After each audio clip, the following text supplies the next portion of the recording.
Hola, ¿qué tal amigas y amigos? ¿Cómo se encuentran hoy? Soy Ana María, bienvenidos.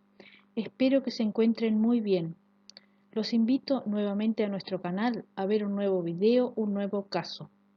El caso de hoy se trata de una actriz brasileña que en el momento de los hechos tenía 22 años de edad y fue cruelmente asesinada por su pareja en la ficción de la telenovela que filmaban en ese momento y la esposa de este. Su nombre, Daniela Ferrante Pérez Gasola, más conocida como Daniela Pérez. Daniela nació el 11 de agosto de 1970 en Río de Janeiro, Brasil. Sus padres, la escritora y guionista brasileña Gloria Pérez, y su padre, un ingeniero llamado Luis Carlos Saupiquet Pérez, quienes tuvieron luego otros dos hijos, Rodrigo, quien nació en 1972, y Rafael en 1977. Ellos se divorciaron en 1984. Como Daniela creció en un ambiente artístico, siempre fue rodeada y motivada por este ambiente y por este motivo se interesó a muy temprana edad por este tipo de arte. Y fue así que a los 5 años de edad incursionó en la danza contando con el apoyo de su madre. Fue invitada a bailar profesionalmente por una de las mejores escuelas de baile de Río de Janeiro, llamada Basilou Dançou. Al pasar los años, además de la danza, también comenzó a interesarle la actuación, por lo que recibió el total apoyo de su madre. Su debut televisivo lo hizo en 1989, a la edad de 19 años, en la novela Cananga do Japão, emitida en la cadena televisiva Rede Manchete, que actualmente ya no existe, ya que cerró en 1999. En esta telenovela, Daniela interpretaba a Eduarda, una bailarina de tango. En el rodaje de esta telenovela conoció al también actor Raúl Gasola, con quien se casara un año más tarde. En 1990 actuó en la telenovela Barriga de Aluguel, escrita por su madre, y en esta novela realizaba el papel de Clotilde. Como tuvo en esta telenovela un papel muy destacado, fue convocada por el director Denis Carvalho para actuar luego en la telenovela O Dono do Mundo, donde realizaría el papel de Yara, la hermana de la protagonista, que en este caso el papel era interpretado por la actriz Gloria Pires. Más tarde, en la telenovela De Corpo y Alma, no era la protagonista, pero tenía uno de los papeles principales. Interpretó a Yasmín, una joven extrovertida que era admirada por los jóvenes interpretados por los actores Eric Johnson, Guillermo di Padua y Fabio Assunção. Tuvo mucha repercusión en toda la historia, ya que era muy querida por el público brasileño y era conocida por ser la hija de Gloria Pérez, quien era una de las mejores guionistas del momento, y la querían por ser una joven carismática, alegre, dulce y simpática, y muy admirada por todos por los papeles que había realizado anteriormente. Fue una novela con un altísimo puntaje de rating, ya que llegó a 52 puntos y era vista por más de 35 millones de televidentes. Este fue el comienzo y posterior estrellato de la mayoría de los actores que actuaron en esa telenovela. Corría a finales del año 1992 y Daniela trabajaba en su cuarta telenovela, De Corpo y Alma, donde interpretaba a Yasmín, la que contaba con un gran éxito televisivo con 52 puntos de rating y era vista diariamente por más de 35 millones de personas, tanto en Brasil como fuera de ese país, y era transmitida por TV Globo, la mayor cadena televisiva del país. El lunes 28 de diciembre de 1992, Daniela grababa las últimas escenas del año, donde su personaje Yasmín terminaba su relación con su novio Vira, interpretado por el actor Guillermo di Padua, de 23 años en ese entonces. El actor se encontraba muy ofuscado, ya que sabía que su personaje desaparecería de la telenovela y con él perdería, según él, la oportunidad de seguir creciendo en su carrera como actor.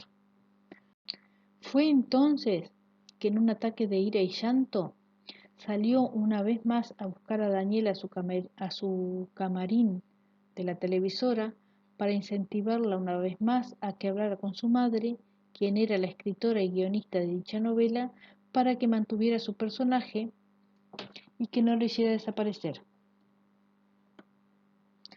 Él no quería desaparecer de escena y pretendía que su personaje creciera. La encontró en su camarín y quiso hablarle, pero ella, cansada de su persecución y acoso, se negó a hablar con él, ya que estaba cansada de su persistente y permanente acoso, ya que en varias ocasiones había también intentado seducirla. Daniela estaba felizmente casada con su esposo, el también actor Raúl Gazola, desde ya hacía 2 años. No le dio mucha importancia al asunto, ya que quedaban algunas escenas por grabar todavía y tendrían tiempo de hablar en otra oportunidad.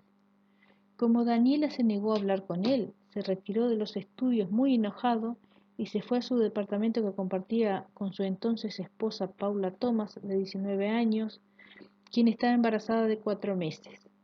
Según los vecinos, los vieron salir más tarde de allí a los dos y Paula llevaba en sus manos una sábana y una almohada.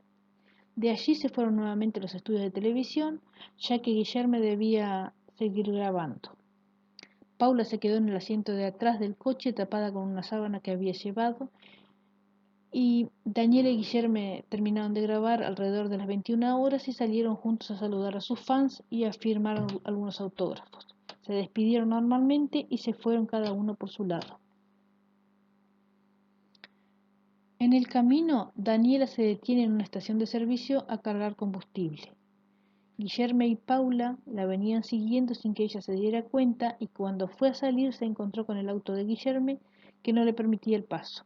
Ingenuamente se bajó del auto para ver qué pasaba y fue cuando Guillermo se le acercó muy agresivo y cuando ella fue a defenderse, él le dio un puñetazo tan fuerte que Daniela cayó inconsciente en el suelo. Mientras sucedía esto, Paula se pasa al asiento del conductor y Guillermo coloca a Daniela inconsciente en el asiento trasero. Se sube al auto de Daniela, un Escort XR3 negro, y Paula se prepara para conducir su auto. Luego salieron los 2 autos del lugar y se dirigieron a una zona muy aislada llamada Barra de Tijuca, que ya habían elegido con anterioridad para concretar este macabro hecho, ya que era una zona muy aislada, boscosa y no muy transitada. Cuando llegaron, Paula trató de lastimar a Daniela con un destornillador, pero fracasó, por lo que se le ocurrió hacerlo con una tijera, ocasionándoles un total de 18 puñaladas entre los dos. Se dice entre los dos porque ambos se acusaron mutuamente de haberla apuñalado. Le dieron 8 puñaladas en el corazón, 6 en el pulmón y 4 en el cuello.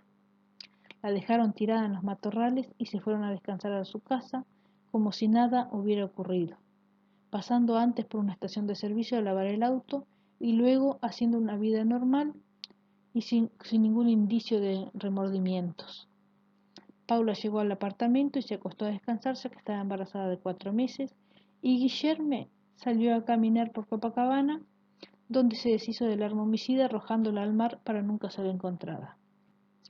Para la defensa de Guillermo y Paula, el arma homicida era un punto vital para determinar si el homicidio fue premeditado o no.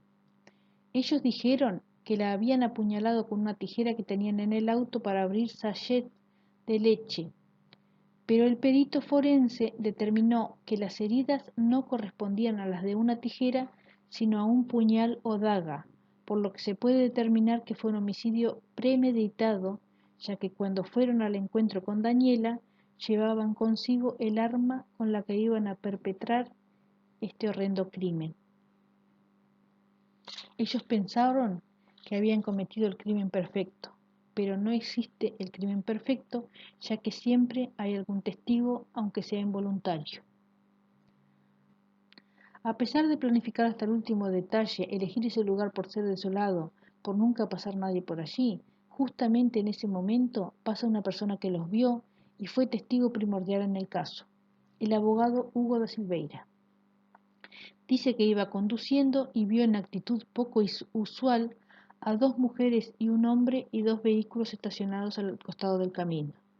Al principio pensó que podía ser un asalto, ya que en Río de Janeiro era muy común ese tipo de acciones y logró anotar una de las 2 matrículas, OM 1115. Al llegar a su casa, inmediatamente llamó a la policía y pasó toda la información. Pero cuando la policía llegó al lugar de los hechos, no encontró el auto con la matrícula que había detallado el testigo, sino el de Daniela con los documentos de su esposo Raúl Gazola en la guantera. Al buscar en los alrededores, uno de los policías se encuentra con el cuerpo ensangrentado de una joven que vestía una musculosa negra y un pantalón de jean. Era Daniela Pérez, la joven y exitosa actriz brasileña de tan solo 22 años de edad. La noticia del horrendo crimen conmocionó al país en ese 29 de diciembre de 1992. En ese momento coincidió con la renuncia del entonces presidente de Brasil, Fernando Collor de Mello, pero la noticia de la trágica muerte de Daniela opacó por completo este hecho político.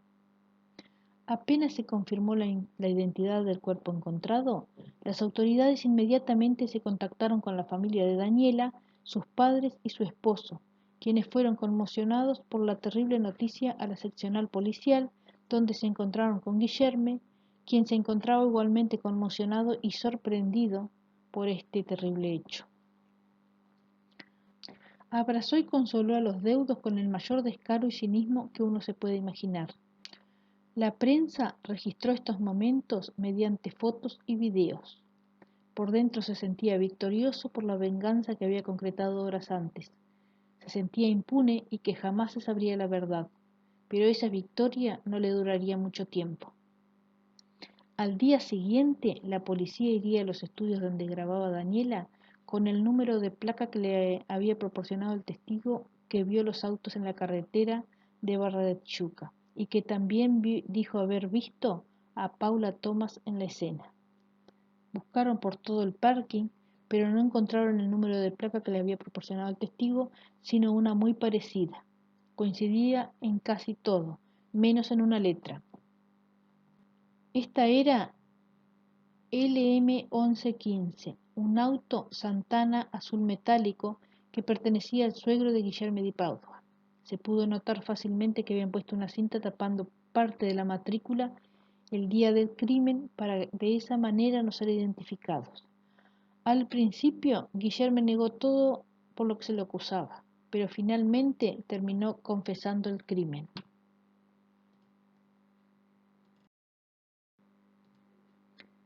En su primera declaración, Guillermo se hizo responsable del crimen, diciendo que Daniela lo acosaba, que lo perseguía, porque quería tener una relación sentimental con él, pero que él no quería porque estaba casado con su esposa y estaba esperando un hijo. También dijo que la había matado en defensa propia, porque según él, Daniela lo había amenazado con matar a su esposa embarazada si él no accedía a tener relaciones sexuales con ella. Justificó por qué Paula iba en el auto escondida en el asiento trasero, diciendo que era porque él le quería demostrar que no tenía nada con Daniela. Más adelante, cuando Paula iniciara los trámites de divorcio, Guillermo cambió totalmente su testimonio, acusando y responsabilizando a Paula por el homicidio. Testificó también que él tenía una relación extramatrimonial con Daniela solo por interés, ya que pretendía por ese medio conseguir que la madre de Daniela lo incluyera en la telenovela por más tiempo y que tal vez podía hacer crecer a su personaje, ya que veía que era inminente el final de su actuación en dicha telenovela, porque su personaje terminaba su relación amorosa con el personaje de Daniela y terminaría allí su actuación. Dijo que su esposa Paula tenía unos terribles celos de Daniela y que por ese motivo la había matado. Se excusó diciendo que ese día había llevado a Daniela a ese lugar desolado para hablar y que el acuerdo sería que Paula quedaría en el asiento trasero del auto para escuchar la conversación, pero en determinado momento Paula atacó a Daniela por la espalda y todo se salió de control. Diciendo cosas descabelladas como que en determinado momento él intentaba impedir que Paula agrediera a Daniela, pero que perdió el equilibrio y cayó golpeando su cabeza con la de Daniela, y de esa forma fue que ambos perdieron el conocimiento y que cuando volvió en sí solo escuchó unos ruidos raros que los identificó como los últimos tijeretazos. Tanto Gloria Pérez, la madre de Daniela, como todos sus compañeros de trabajo desmintieron lo que habían dicho los acusados, ya que aseguraron que Daniela jamás tuvo una relación amorosa con Guillermo y mucho menos que lo acosaba. También dijeron que no les sorprendía que intentara manchar la memoria de Daniela, ya que no tenía ninguna base para defenderse. Uno de los actores compañeros de Guillermo y de Daniela aseguró que Guillermo vivió muy intensamente la ruptura de su personaje en la ficción y terminó por adquirir sus características. Dicen otros compañeros que ese 28 de diciembre Guillermo caminaba como un loco de un lado a otro en el estudio de grabación. Otro hecho muy extraño fue lo que declaró un tatuador profesional que había sido contratado unos 10 días antes por Paula y Guillermo. Paula se tatuó el nombre de Guillermo en su ingle y Guillermo el nombre de ella en sus genitales.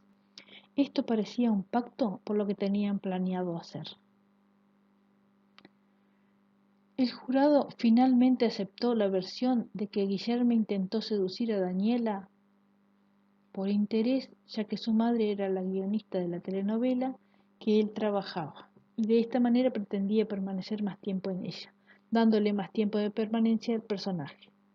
Guillermo pensó que Daniela le había dicho a su madre lo que estaba sucediendo y por eso habían dado por terminada la actuación de su personaje en la telenovela. Cuando le comunicaron esta decisión, se convenció de que Daniela y su madre le estaban frustrando o bloqueando su carrera. La combinación de la frustración y el resentimiento que sentía fueron letales. También se sumaron los celos de Paula, que sentía mucha ira por los personajes que protagonizaban Daniela y su esposo, y el éxito que estaban teniendo en la telenovela, lo que llevaba a incentivar aún más el odio y resentimiento que Guillermo venía acumulando. El juez concluyó que Guillermo y Paula planearon ese asesinato premeditadamente y con alevosía. Caracterizó este hecho como premeditado, perverso, violento y cobarde, aludiendo que Guillermo había trasladado a la víctima hacia el lugar yermo sin tener ninguna posibilidad de defenderse ni tampoco de poder pedir ayuda a nadie. El juicio movilizó a miles de personas que pedían a gritos por justicia y que se les aplicara la pena máxima. El 25 de enero de 1997, Guillermo de Padua fue condenado a 19 años de cárcel. Más tarde, el 16 de mayo de ese mismo año, Paula Thomas fue condenada a 18 años y medio de prisión. Al momento de la sentencia, ambos ya llevaban varios años en prisión y Paula tuvo a su hijo Felipe en esa condición, y este fue uno de los motivos del acortamiento de la pena. Ambos salieron de prisión en 1999 tras cumplir menos de 7 años de sentencia, indignando a la opinión pública, así como también a su madre Gloria, quien desde el fallecimiento de su hija es militante por justicia y por cambios en la legislación penal, donde el homicidio calificado no era considerado de igual magnitud que los que incluían secuestro, extorsión o violación, que eran castigados con la pena máxima. Gloria Pérez, la madre de Daniela, encabezó una campaña nacional para que las penas de este tipo de delitos se cumplieran con régimen cerrado, o sea, sin ninguna posibilidad de salir antes. Esto la llevó a recolectar más de 1.300.000 firmas, logrando así que el Congreso de Brasil votara y aprobara una enmienda popular que convierte el homicidio calificado en un crimen mucho más grave. Fue la primera enmienda popular aprobada en la historia de Brasil, pero no afectó a los asesinos de Daniela, ya que fue aprobada después del juicio y no tiene efecto retroactivo, sino que se podrá aplicar a casos posteriores a su aprobación. Gloria prácticamente se puso el caso al hombro y persuadió a los empleados de la estación de servicio, donde se vio por última vez con vida a Daniela y donde vieron a Guillermo interceptarla, golpearla e introducirla inconsciente en su auto, a que declararan ante el juez lo que habían visto esa noche. En una entrevista en 2012, Gloria dijo con profundo dolor y decepción que los asesinos de su hija habían cumplido su pena en una prisión VIP y que antes de cumplir su pena habían sido puestos en la calle. También dijo que les había salido muy barato matar.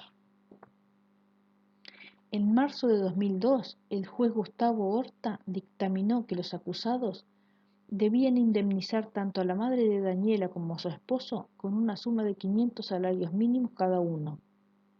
Además, Guillermo di Padua y Paula Thomas debían pagar los gastos del entierro.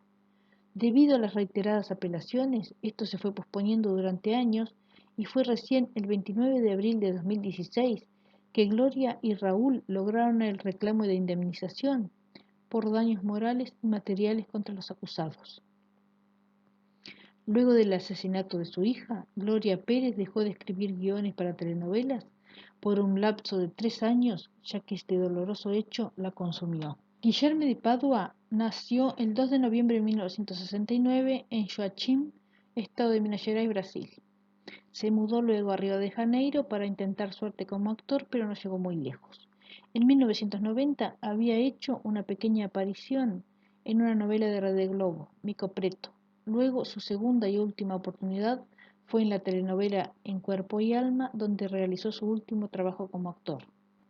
Para él, este caso no tuvo mayor repercusión, ya que tras 7 años de prisión salió en libertad diciéndose pastor.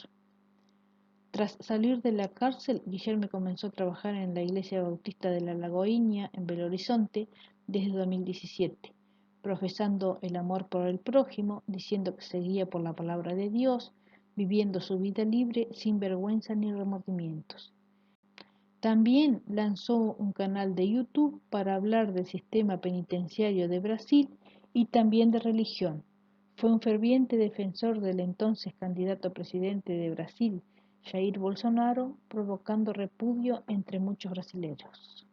Este ha sido un caso muy controvertido, difícil, que afectó profundamente a la opinión pública tanto de Brasil como de otras partes del mundo, ya que se trata de la hija de una de las más exitosas guionistas brasileñas, Gloria Pérez, una joven con apenas 22 años de edad, recién casada y profundamente enamorada de su esposo, comenzando su carrera como actriz, prometiendo un brillante futuro, ya que sus actuaciones anteriores habían sido excelentes y por eso así había sido convocada para realizar este papel en esta oportunidad. Su vida se vio truncada por un personaje lleno de ira, de rabia, envidia, que como creía que su carrera no tenía futuro, decidió terminar con el futuro y también con la vida de su compañera de trabajo, una joven llena de vitalidad, alegre, amada por su esposo, por sus amigos, por su familia, por sus compañeros de trabajo, porque irradiaba felicidad y dulzura donde iba. Tenía un brillante futuro por delante, ya que recién comenzaba tanto a vivir como en su desempeño artístico. No pudo completar la familia que ya había iniciado con su esposo hacía ya 2 años, no tuvo hijos, en resumen, no pudo vivir tantas hermosas experiencias que todavía le deparaba la vida. Mientras tanto, la justicia muchas veces es tan injusta que quienes terminaron con su vida sí pudieron realizar todas esas acciones que ella no pudo hacer. Tuvieron un muy corto tiempo de pena, lo que parece totalmente insuficiente e injusto para lo que fue en sí este asesinato, premeditado, con saña, con odio, por envidia, por celos, por venganza. Ellos continúan con sus vidas como si esto nunca hubiera sucedido, porque ya cumplieron su media pena, ni media pena, porque les dieron 19 años a uno y 18 y medio al otro, y terminaron cumpliendo 9 uno y 8 el otro. Esto es muy injusto, pero ya nada se puede hacer. Esto es, en resumen, la injusticia de la justicia. Sin nada más que decir, me despido de ustedes agradeciéndoles por haber visto este video y deseándoles una muy feliz jornada y nos encontraremos nuevamente en un próximo video. Cuídense mucho, hasta pronto, gracias.